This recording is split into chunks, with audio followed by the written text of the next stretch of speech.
Welcome to the Royals Talk, a series of talks hosted by Reading Royals Futsal Club, who have brought together figures from the world of futsal and elite sports to share their experiences, insights, knowledge and stories.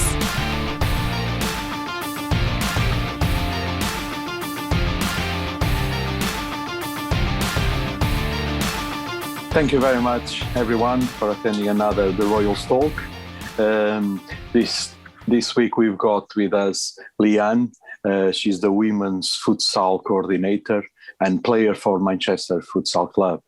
So Leanne, thank you so much for accepting our invitation. Thank you for having me. It's an honor. You're very welcome. Our pleasure.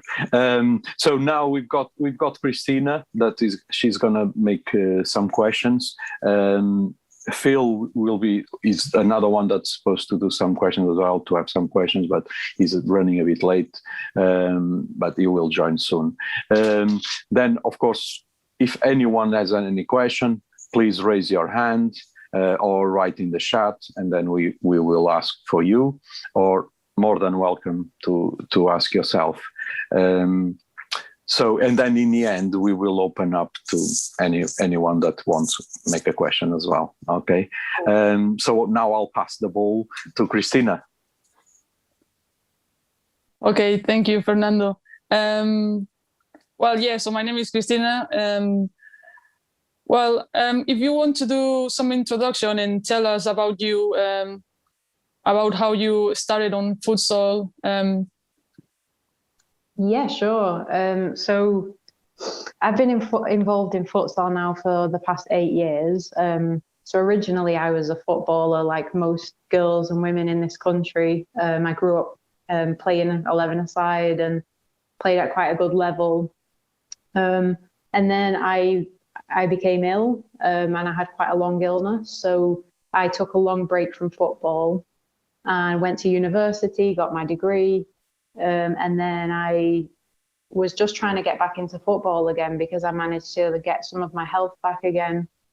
And for some, strange reason, around the exact time that I was looking to start playing football again, I just stumbled upon futsal. So I have a friend who was he was trialing for the men's team for Manchester Futsal Club at the time. And I'd heard of futsal in the past, so I was familiar with Falcao and, all of the top famous players, and I'd watched some clips on YouTube. But apart from that, I didn't really know too much about it. So he said to me, like, why don't you come, watch a Manchester Futsal Club men's session? So I was intrigued. So I went down to watch the session. And yeah, immediately I was like, this is amazing, because I think, for me, I'd always been quite a technical footballer, so I saw futsal as being sort of the ideal game. I'd grown up playing street football quite a lot near where I live, and immediately just fell in love with it. So I asked the chairman of Manchester Futsal Club, who was there watching the session, I said to him, is there anything for women or girls? And he said, no, we currently, there's nothing in Greater Manchester. We don't have a team. So I immediately said, well, can we maybe set something up? And he said, yeah. I mean, the club had been looking to create a women's team and create girls' academies for a while, but they just didn't have anybody to take that responsibility on. So I immediately said, yeah, I'll be the person to do it, because I just was instantly captivated by the sport. So that's how I initially got involved 8 years ago. And then we just started to set up little small taster sessions just for women to drop in and try out the sport, see what it feels like. And initially it was hard. I'm sure all of yourselves, when you first start, there's 2, 3, 4 players come in, and, in England, futsal isn't this super well-known thing. So we had to really, really work at getting the people there. And then eventually people, obviously, when they play futsal, I feel like they love it straight away. So yeah, that's when we launched the women's team for Manchester Futsal Club. Yeah, so I believe as a founder, it was a bit difficult to start a women's futsal team. Yeah, because I mean, I knew quite a lot of girls who had played with me in the past, so played football with me. Um, so I said to them, like, how do you feel about coming to this futsal session? And they were all like, what? Like, what's futsal? Yeah. And I was like, no, trust me, it's a really good game. Like, it's really, it's a really technical, like, you'd be suited to it, you'd be good. And then they came, and then honestly, I think 99% of players who have tried the game, in my experience, just end up loving it. So, the first time they play, so they come back again.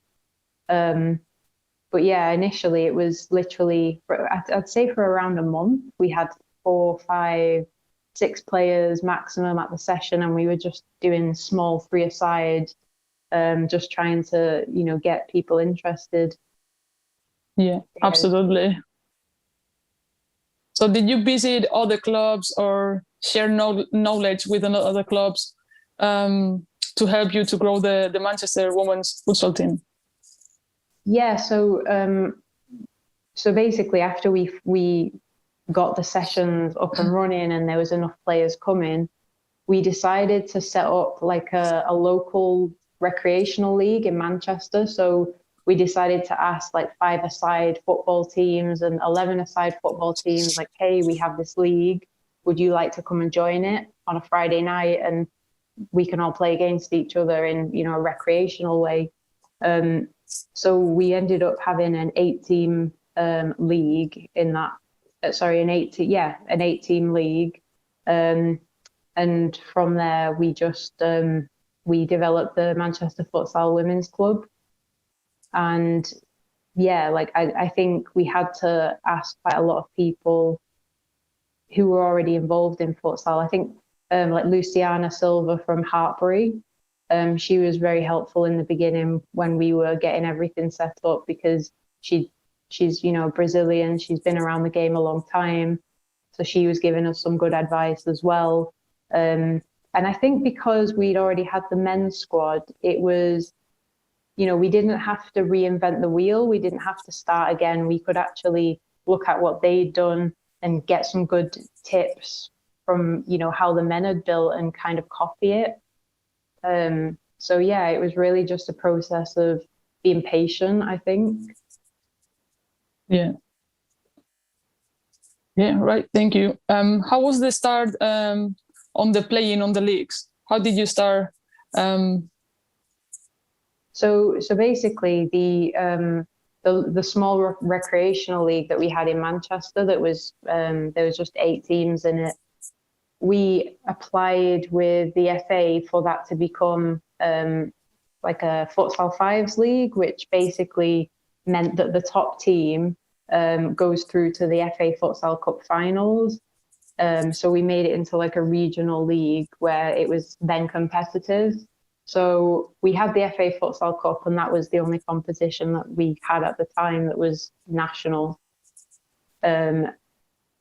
So I think that was for 2 seasons, so that we were just, we were only competing in the FA Futsal Cup. And then we consulted with a few different teams around the country, some clubs in the north like Liverbird. We consulted with Birmingham and Hartbury, Bristol, I think, and a few other teams that were kind of popping up around the country.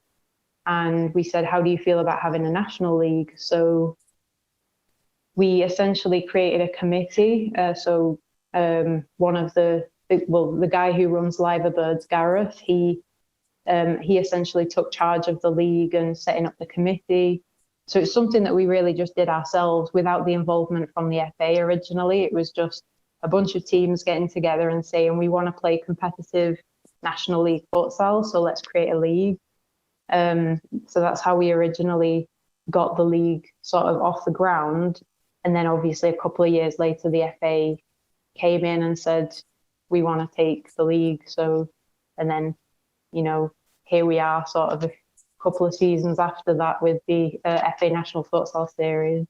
No, of course, the step by step is going good. Yeah, right. I don't know if I'm right about this. You play on the NFS, is it?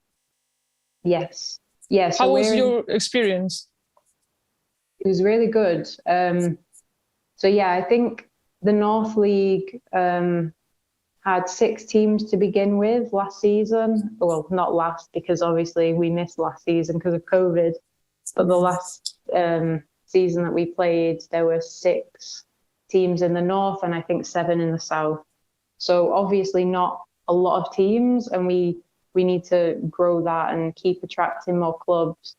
But it was nice to at least have something that was visible in the sense of, you know, the social media presence was there because, you know, the National Futsal Series captured a lot of the league in photographs at least, and it was, you know, there's quite a good presence on social media.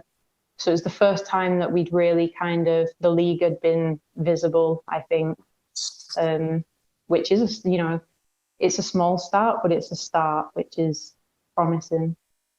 Yeah, that's one of the questions I would like to ask about the social media. Would you say is a big help when we share stuff in the social media, when we promote the sport for other people to get into it?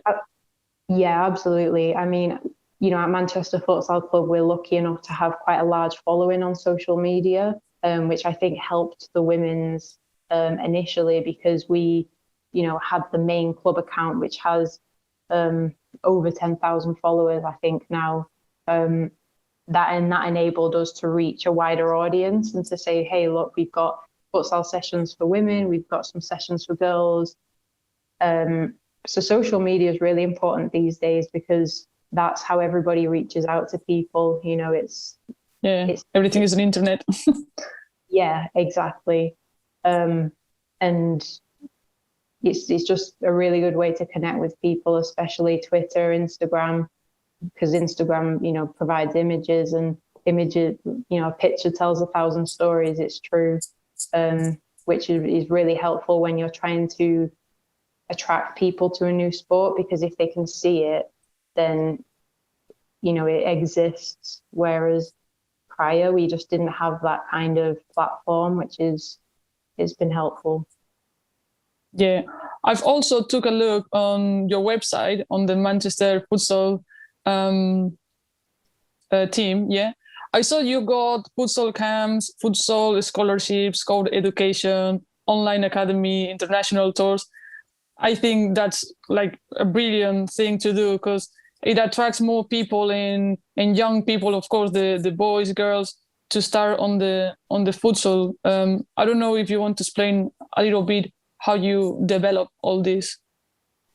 Yeah, so I mean, most of that at the moment is on the boys' side, because the boys' academy was set up years and years before the girls and women's side was even formed. So a lot of the sort of international tournaments, the camps that we've run up until this point have primarily been the boys. I think our boys' academy ranges from like under 8s, under 7s, all the way up to adults. And that's now currently what we're trying to do with the girls, because, you know, we set up a women's team, but that can't be it. We have to develop the whole club. So yeah, the goal for us, I think, from now on is to try to develop those girls' sessions at every age group and hopefully get a league for them to compete in as well. Because, you know, club development takes a long time. I mean, we obviously have our, you know, the boys and the men's side to model, which has been very, you know, very successful in, you know, getting people to participate. So now our aim is to, you know, to emulate that with the women and girls as well. Yeah, it's slowly, but it's a good path. I mean, if they start from zero, they can, you know, like in the leagues, and I think that's a good way to do it. Yeah. Opinion. So after the FA's reversal on a women's national team, can you explain what you feel about that decision? Yeah, I mean, I think I'm sure as all of you guys feel like you just feel let down because it's something that you've been working towards for years and years. You've been promised it, it's something that's been in the 6-year strategy. You're told that it's going to happen. You keep being reassured. And then all of a sudden they just pull the rug from up under you and say it's not happening. So I think disappointment for, many of my teammates and the whole women's futsal community, because I feel as though in England we really have talented players, and that's the really kind of sad and frustrating thing is that I feel that we were ready to have a national team, and of course we weren't going to be competing with Spain or Brazil, but I feel as though we would have definitely been competing at a good level. And definitely a good enough level to have an international side. So it's just really, really disappointing. I think that's the main overriding emotion that I've felt. And it just injustice really, because you just, it wouldn't have really kind of cost that much in terms of finances, especially, with the deal that they had with Pokemon, and I don't think it would have taken that much resource really to pull together a women's team. And, there's been a lot of talk around, we should develop the youth before we have a national team. And I definitely, see merit in that argument. I think that, clubs have to definitely get kids playing really young. But I do think at the same time that having that national team, it attracts more girls to the sport because they can see like, oh my gosh, like I can represent my country, like, and then they, have heroes who they want to be like. And like big aspirations. Yeah. Of course. It makes a big difference. So, that's a big disappointment, but I think that our fate is still in our own hands domestically, and that's all we can focus on now. Yeah, no, that's the bad part. Yeah, the FA is repairable, but now we let's focus on the good part. Yeah. So, what was your proudest moment on the futsal? Definitely the season before last. So the 2018-2019 season, we won the FA National Futsal League and the FA Futsal Cup double after sort of 5-6 years of trying. So we kept almost reaching and then slipping and getting knocked out of the FA Futsal Cup at the semi-finals, constantly finishing second in the league. So to finally win it after building for all those years was like an amazing feeling, because it's something that has been hard, and you can look back to 7-8 years ago and say, wow, like we were literally begging people to come to a session on a Monday night, like 4 or 5 people. And now we're national champions, like double champions. So I think that's definitely been the proudest playing moment. But I think like I'm also very proud of the fact that we're now setting up sessions for, kids, getting young girls involved as well, because that's ultimately the future. That's the legacy that you're going to leave when you stop playing. And so that's, probably level with pride with that one. Yeah. Well, I believe you played lots of matches. Do you have any player that has been like, let me try to ask properly the question. What's the best player you played with? Oh, this is a difficult one. Like in your opinion, it could be anyone. Yeah, I've been asked this question before, and it's hard because I feel as though at Manchester we've been quite fortunate. We've had quite a very international team throughout the years. So we've had players from Russia, players from Spain, Portugal. So I think, can I name 2? Yeah, of course. Yeah. So I think the first one is Lauren Beckford, who plays for Manchester Futsal Club.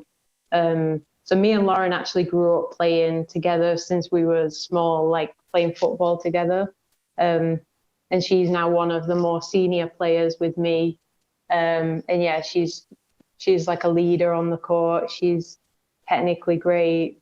She inspires everyone around her. So definitely Lauren. And I think I'll have to say our goalkeeper, Alice, as well.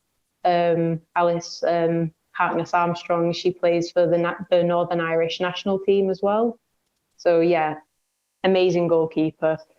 When we played Helvetia in the finals 2 years ago, like I've never seen anything like it. The ball just would not, they had a lot of chances. Like they were constantly shooting and from close range, far out, and she saved everything. Like it was an incredible like performance. So Alice and Lauren, I would say the two strongest players that I've played with at Manchester. Actually, I'm going to get that name because as a goalkeeper, that's interesting to me. Yeah. The goalkeepers union will be happy. So if there are any keepers on the call at the moment, they'll be like, yeah. No, thank you for your answer. So you played in another international team, or you played with your team as in international matches? You mean, so have we played, in abroad in any other countries? Yeah, have you played abroad with your team in an international matches, or have you played in a different team, like let's say, I don't know, Spain or? Yeah, so with Manchester, we in 2017 we went over to Amsterdam to play a tournament, Horecubo, a Dutch team. Like they hosted a tournament that they invited us to.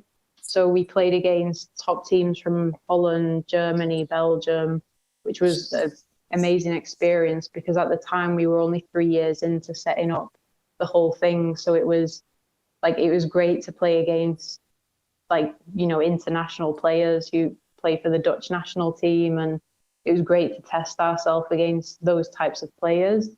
And we did really well. I mean, considering how long we'd been formed, like I feel as though we gave quite a good fight, and that's very encouraging because it makes you kind of optimistic for the future of women's futsal in England when you think, wow, we're only 3-4 years into this, but we can actually compete well with top teams. So that was 2017, and then a year later we got invited to a tournament in Poland.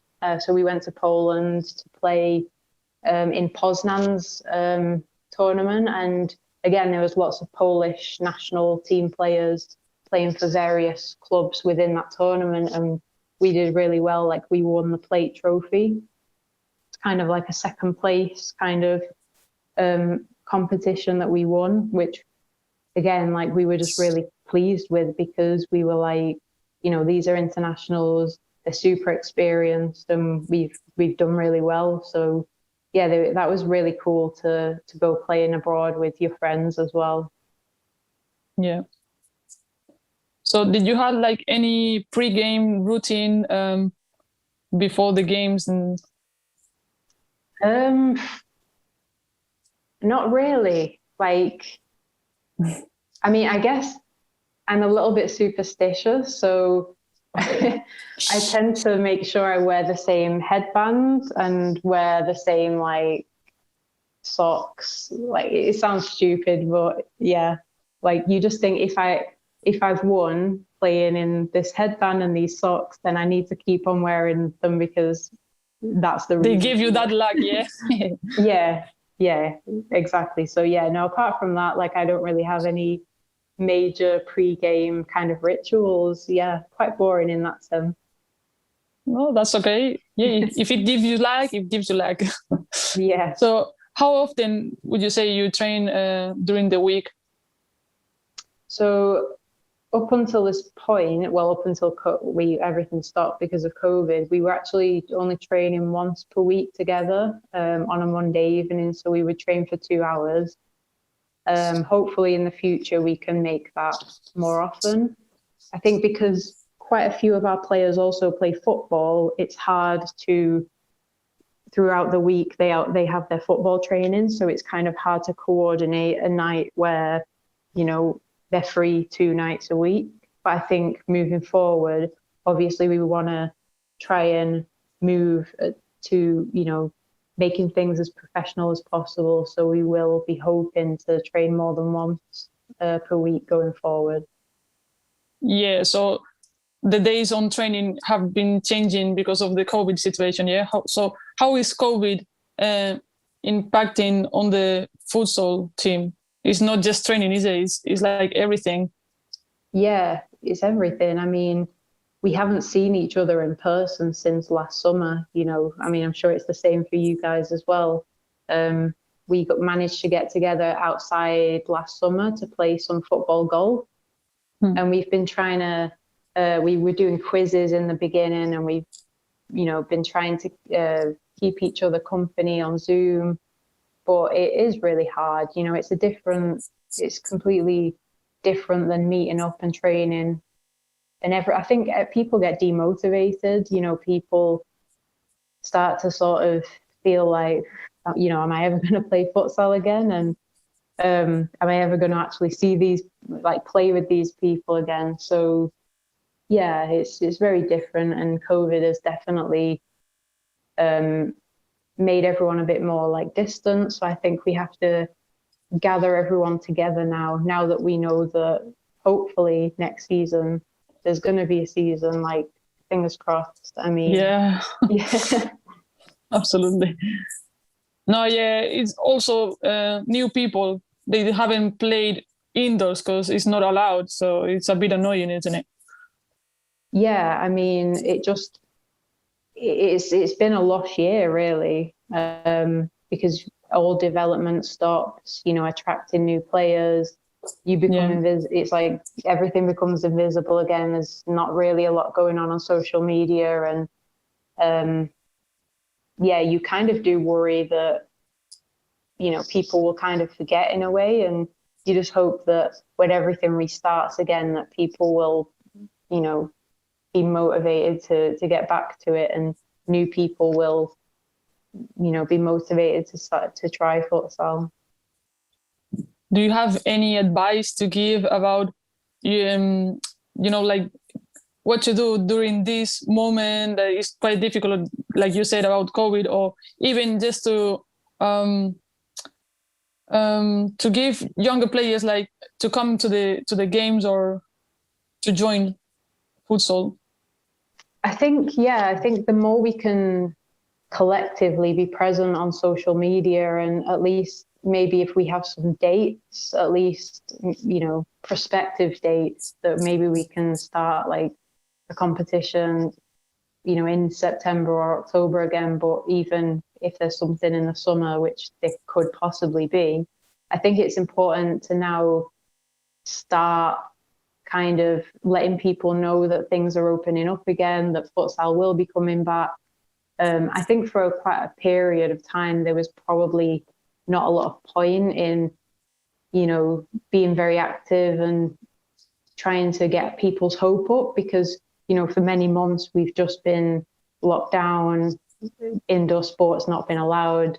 But I think now we have some genuine hope that we can come back again. So I just think that now we can start like getting the message out there on social media of our sessions, trying to get the interest from new players for when everything does start again. Yeah. And I got like a couple more questions, but not like a lot more. I think we've done loads. Yeah. So what would you say we should do to build futsal community, like to make it bigger? Like you said, social media is going to help. Yeah. I don't know if you have like something else in mind. Yeah. So I think for me that, because women's futsal is so new and it's in its infancy, I think we have to communicate between clubs and try to help each other. Because I think that at this point, you know, the growth of every single club matters, and it makes a difference that people have a girls' academy and they have girls' sessions as well as women's, and I think every single club has to try and start putting that in place now. So, it's not just a case of having a women's team in the National Futsal Series. We actually have to think about the whole club. And I think, I think in our local communities, we have to start getting very busy. We have to start reaching out to local authorities and seeing if there are any grants or funds that we can try and,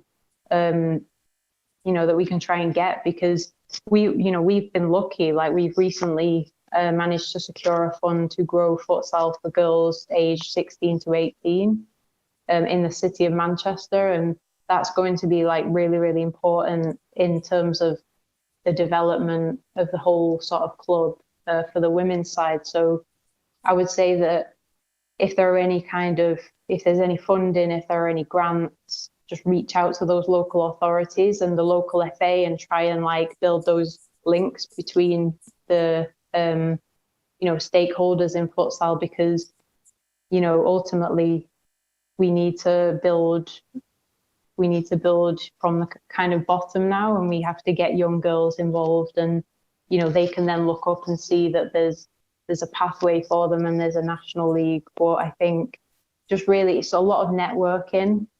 So I think the more we can kind of shout about what we do collectively, the better, because it's the perfect game, and girls do they love it as soon as they play it. So it's a sport that sells itself, really. We just have to draw those people in, and then once they play it, they're addicted. So yeah, and let them know, because maybe people doesn't even know about the sport, of course. Yeah, exactly. And I think that if we can connect with our local county FAs, at least they can maybe kind of get the word out that there's a session on, or that there's a tournament running. So yeah, I think bringing in as many people from the outside in the local community as possible is probably the way that we grow the game, because we obviously can't rely upon the FA to do that. It's all in our hands, and I think we can grow the sport as much as we want to. It's just being very patient and very persevering a lot, I think. Right. And last question, yeah. I don't know if I'm saying correctly, yeah. So if I'm saying it wrong, just correct me. You're the founder, coordinator, and player, yeah, from the Futsal Manchester women's team. Do you have any aspirations on your career? Because for me, it's impressive already, but I don't know if you have any more. Yeah, I mean, well, to be honest, just to get back playing. So again, my health, I was struggling with my health again. So I hadn't played for 12 months, even prior to the lockdown. So I think even just to play as long as I can, I will be happy, considering quite a lot of the health challenges that I've had. I just love to be out on the court with my teammates. So yeah, that's really my biggest goal, is just to play. That's simple. I just love playing futsal. Yeah, I think we're hoping the same, to be back as soon as possible and playing as a team and training and going for it. I don't have more questions on my side, so thank you very much for answering all of it. I don't know, Fernando, the rest, they have any questions?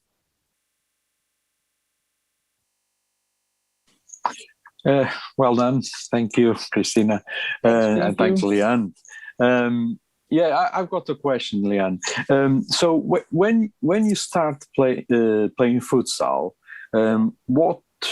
what was the thing that you said, wow, this is really different from football? What was that moment that you think, oh, this is very different? Because a lot of people think, oh, it's just five-a-side football.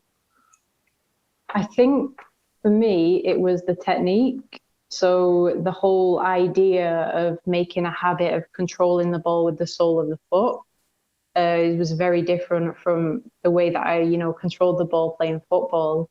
So I think that was something that you had to work on and consciously be aware of quite a lot, because when you've grown up playing football for 16 years prior, you automatically just have football techniques in your head, and futsal is very different. I know that, it's a format, a variant of football, but it is different. And I think that was probably the biggest thing for me, was just adapting those small technical aspects. And then obviously when you've played, 12 months, like everything becomes more automatic. But I think because I played street football a lot growing up when I was younger with boys, like right near where I live, I think I already had like quite a lot of that kind of playing on a hard surface experience, playing in close, tight areas. And I feel as though quite a lot of kids don't really have that nowadays, because they don't play out on the street as much. They tend to be playing on video games inside. And so I was very fortunate that I managed to adapt to futsal quite quickly. That's good. And regarding the tactics, did you find confusing, crazy? Yeah, I mean, even up until like last season, our coach Sergi Saldana is a coach from Barcelona, so he's been around the game a long time, and since he was a kid, and he came in 2-3 seasons ago to Manchester, coaching both the men's and the women's, and he held the tactics board out in front of us at training, and he started moving the pieces around, like, so you go here, you go there, and we were all just like, because even up until that point, we hadn't had that kind of detail and methodology. We hadn't gone that deep into everything. Even 2, 3, 4 years into playing futsal, it wasn't until we had, a really experienced coach that you actually start to get really confused by a lot of the more like complicated tactical aspects. And yeah, there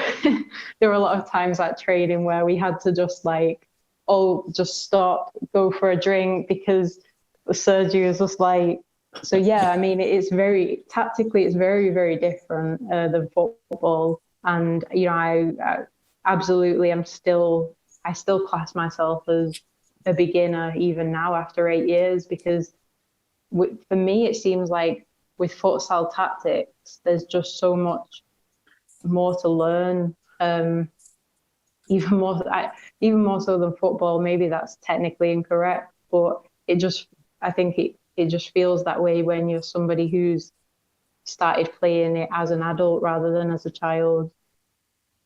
Yeah, interesting. It takes much more from everyone. It's from the players, from the coaches, from everyone, and it's amazing. Do you, as a team, did you ever train with the men's team? Yeah, so we have a few of our players actually train with the men's team regularly, particularly our goalkeeper, Alice. We have trained with the men a couple of times in the past. And we've also had in-house games against our men's under 16s and under 14s teams. That's something that we tried to do quite a lot, because it develops us physically to play against boys, even, when they're 14, 16, they're still more developed in terms of strength and speed. So that's really been really beneficial for us as well, to play against the boys and the men as much as possible, because it just makes you play so much quicker. And then when obviously you play competitively, it does make it a bit more, it does make the tempo higher, I think. Yeah, you mentioned Alice. Yeah, she's playing in Italy now, isn't it? She's amazing. That's actually a different Alice. So the Alice that plays. Oh, is another one. There's two. She's the goalkeeper as well. Yeah, it's really confusing. Like, so there's two Alices that are two amazing goalkeepers. So Alice, Alice Evans, who is currently playing in Italy, she was playing for Cheshire in the North League last season. And Alice Harkness Armstrong is the Northern Ireland goalkeeper who plays for us. Yeah. But yeah, it's confusing. Okay, There's two goalkeepers that are Alice. Yeah. That's good. So one more question from me. well, actually two. Sorry. No, go for it. Playing abroad for a team, is it something that you aspire? Yeah, I mean, it definitely was something that I was asked to do a few years ago now. So we had a coach come over from Murcia in Spain who worked with Manchester Futsal Club for a while, and he actually said to me, if you would like to come over to train and have a trial with a women's first division team in Spain, he kind of said, you're welcome whenever you like. Unfortunately for me, my health kept getting in the way. So I've had quite a lot of health problems. So unfortunately, that has always been a barrier to me kind of progressing my career further in a playing sense. I mean, if things change, like 100%, and I got the opportunity to do so, yeah, I definitely would. I'm 30 now.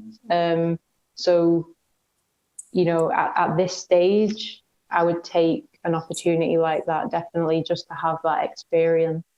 Yeah, that's good. So last question for me. Coaching. Will you, when you stop playing, do you consider going to coaching? Yeah, I mean, I've already been doing my coaching qualifications, and hopefully, we'll do my UEFA B at some point in futsal. And I actually have recently been offered to go to the United Futsal Futures tournament out in Barcelona next January. So I'll be coaching Team England, the under-14s girls team, in that tournament. So yeah, I'm definitely already trying to develop myself as a coach, and I think coaching is definitely something that I will carry on being involved with after I play, because just to kind of see young people enjoying futsal is really rewarding. Yeah. And you want to see, the hard work that you've put in throughout the years. You want to see the benefits of that with, bringing young kids through as well. Definitely. That's fantastic. Okay, so who's got some more questions? Hi, Leanne. Can I just follow on Fernando's question? Sure. So you're going into coaching, because I was going to ask something similar. How many women coaches are there in the game from, because you've obviously been playing around in the women's game for a few years. So how many women coaches are there? I think now there are definitely more. I've noticed that a few of the other NFS women's teams, I've seen that some of their players are actually running sessions for young girls. I think it's still quite a small number. Like, I think I would still love to see more women get involved in coaching. I think women are underrepresented, definitely, in the coaching sphere. So it would be nice if more and more girls who are players get involved on the coaching side again. And that's something that we've been trying to encourage at Manchester quite a lot. We've really been trying to kind of draw some of the women's players into the youth development as well, because it's important for, the young girls to have those mentors. And also just, the next generation of female coaches, because obviously, women's futsal it's a baby in this country. So I think we really need to start working on the development of women's coaching, as well as the, playing and kind of, the development of like the girls' setups and everything. I think that it's important for us to focus on trying to get women on those coaching qualifications. No, definitely. No, it's just interesting because there's very few, isn't there? Sort of, because I think a lot of the NFS teams have male coaches, so it'd be good to see it change. Yeah, definitely. Yeah, I mean, I think like for me, as I said, mentioned before, Luciana Silva, who has been a coach at Hartbury and also Bristol. She's, been quite a big inspiration to me as well in that sense, because she's been coaching for quite a while since she stopped playing. And I think the more kind of women's coaches that we have visible, then more girls might start to think, oh yeah, I'd like to do that too. So I think it will happen. It's just, again, it's just kind of a natural progression of the game. I think we'll start to see that. Okay, thank you. Hey, Leanne, I've got one. Hi, Braden. Hi. So thanks for coming on and sharing your experiences. My question is, because it sounds like you've been across playing and exposed to some coaching, administrating, you would have seen a bunch of referees. I was just wondering, if you were to picture, I don't know, like 10 years in the future in England, what would be your 3 wishes for women's futsal in England? Like, what are the 3 things you'd love to see happening in England in 5 or 10 years? That's a good question. Put you on the spot. Yeah. I think number 1 would be to see youth leagues. I think that's super, super important on both the boys' side and the men's, the boys' side and the girls. I think that that's something that we lack in this country is competitive leagues for the kids to play in, because I think that's what keeps players in the game.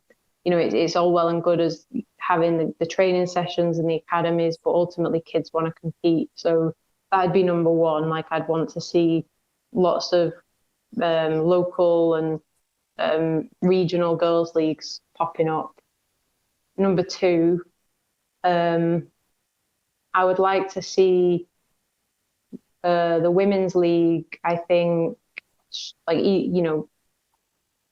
I think either streamed, like preferably televised, but I think that's quite ambitious, but at least visible in the sense of being out there, on social media, so that people can actually watch the games live. Because currently, obviously, how the league's set up, we have everything central venue, so it's sort of hard for clubs to bring their fans to games. So I think any way that we can be more visible, the better. So I think, yeah, to see women's games stream live definitely would be number 2.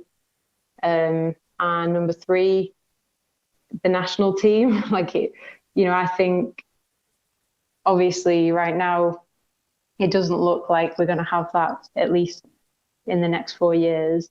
But I think over a 10-year period, I would hope that somehow something would be worked out and we would have that, because ultimately that's what's going to need to happen for the game to actually reach its potential. You know, there has to be a pinnacle that some kids can aspire to reach. Otherwise, I think you run the risk of training up, really good futsal players, but then they've either got, they've got nowhere to go. So they either end up playing football or they go play professional futsal in another country, and, we lose them as a country. So I think that has to be number 3, that we do hopefully eventually see a national team in some capacity. Awesome. Those are great. And I can tell that you're a true futsal person and your heart's in the right place, because you started with youth leagues, which is the one most removed from you, which is pretty cool. And just to share some experience of my own, I can agree with you and confirm the importance of the national team. So I worked in futsal development back in New Zealand and saw the value of having the national team. We had those right from the start. Started with the national team and then went down to the youth and built up. And from my experiences in that development, that is so important, because when it comes down to those decisions of trying to get girls involved or boys involved in the game, that at the end of the day is a motivator that decides they see those people and it helps. So keep fighting that fight, because I can confirm that it's a good fight to take. So yeah, that's my question. Thank you. Definitely. Thank you. Can I ask something, Leanne? Sure. Hi, Sarah. I was wondering if you could tell us a bit about what is the kind of team setup at Man City? Like, what's the kind of standard like? What kind of environment do you try and kind of encourage within the team?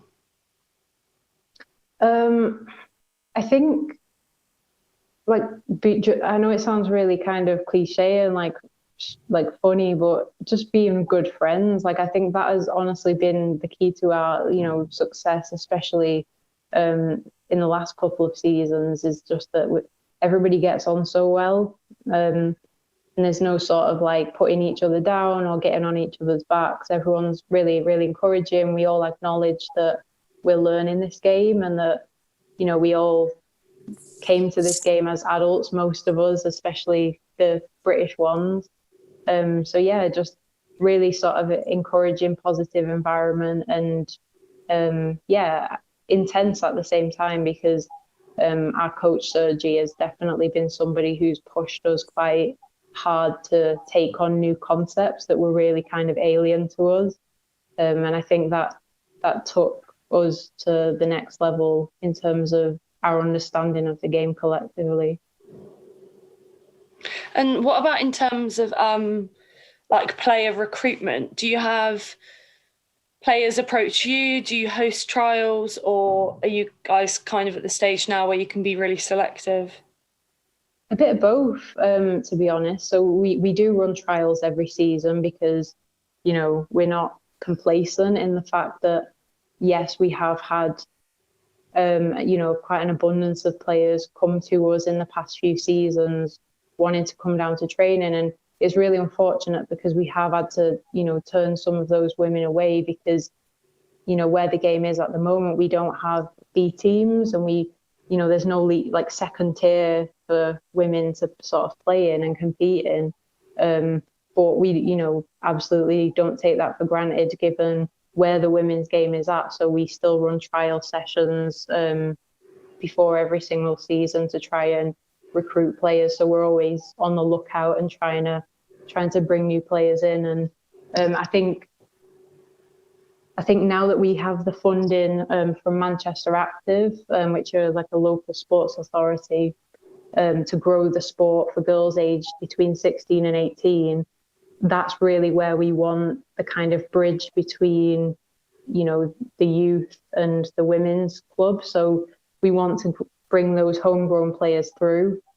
And I think that age group, sort of 16 to 18, is a good sort of age group for girls to start really sort of learning the game and being kind of, yeah, just that bridge between youth and seniors. Do you think you will end up developing like a reserve or a development team? And do you think there could ever be a national like reserve team for teams to enter in? I really, really hope so. Like, that's something that it's irked me for a long time. The fact that, you know, we don't currently have the capacity to accommodate lots and lots of players. And, you know, it's really, really sad, I think, when we have to say, I'm sorry, but we only have one team. And, you know, we have our squad for this season and there's enough players, because obviously you can't add too many players because then people just get demotivated and it becomes a selection nightmare for the coach if there's too many players. So yeah, I think we'll probably aim to try and at least get something going on locally again, at least like a local recreational league for women, because yeah, right now obviously there's only the one tier of national women's futsal in the country. So, and we don't want to be turning players away forever. Like, we want as many players to play as possible. So yeah, I hope that we can have a reserves playing in some kind of competitive league in the near future. Cool, that's all from me. Thanks, Leanne. Cool, thanks. Okay, Leanne, I've got another one. Sorry. Sure, yeah, go ahead. Just you talking about the central venues and of course with the NFS. What do you prefer, central venues or home and away? I think where the league is right now, I think it makes more kind of travel and geographical sense to probably have a central venue, given the financial constraints of, you know, most women's teams. And I think also the capacity for clubs to actually like host as well, I think might not be there for some teams at the moment. You know, it's already a struggle trying to sort of, you know, get their players, get their coaching staff, and it is a big deal to kind of host a game in the National Futsal Series. But going forward, I do think that once we've kind of start to build our clubs up and build the league up, I do think that we need to go to home and away, because we also need to build our fan bases as clubs. And when, you know, you have a central venue, for example, in Manchester, if you're University of Sunderland or University of Liverpool, you can't bring those fans with you to that central venue.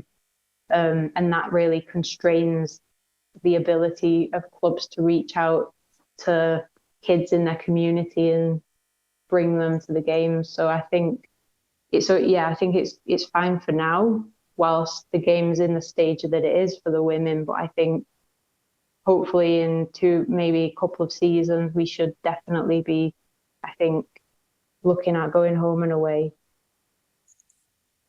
Okay. So, and in future, maybe soon, if we have a futsal festival, for example, here down the south, will Manchester come and visit us? Yeah, I mean, I don't see why not. Like, I think, you know, everybody's not played for a year at least. So, yeah, you know, we will be looking to play as much as we can, and especially when the restrictions lift and we're all allowed to travel and move around the country again. I think any futsal festivals, games, tournaments that clubs can host, the more the better, because we just need those games. We need to play against each other. We need to network. We need to stay in touch. Because yeah, I feel as though, because the men's game is more developed, I feel like that dialogue between clubs and teams is a bit more kind of ahead at this stage than it is with the women's, who are maybe a little bit more disconnected from one another. So the more that we can get together and compete, and I think the better. Yeah, so that would be cool.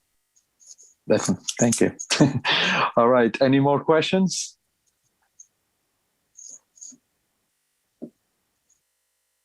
I think that's it.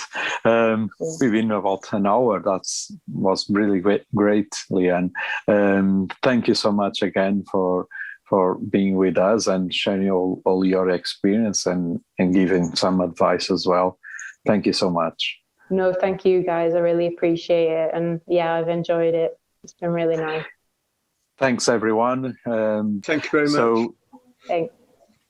Thanks, everyone. So thank you for attending. And the Royals Talk will be on Sunday. We'll be with the Portuguese coach, Hugo Sintra, which is also the assistant coach of ACCS from Paris. So we'll be Sunday at 1 p.m. Everyone is welcome to attend. Okay. Thank you very much, everyone. Leanne, once again, thank you. Thank you. Take care, Leanne. Bye-bye. Thank you. Bye, everyone. See you soon.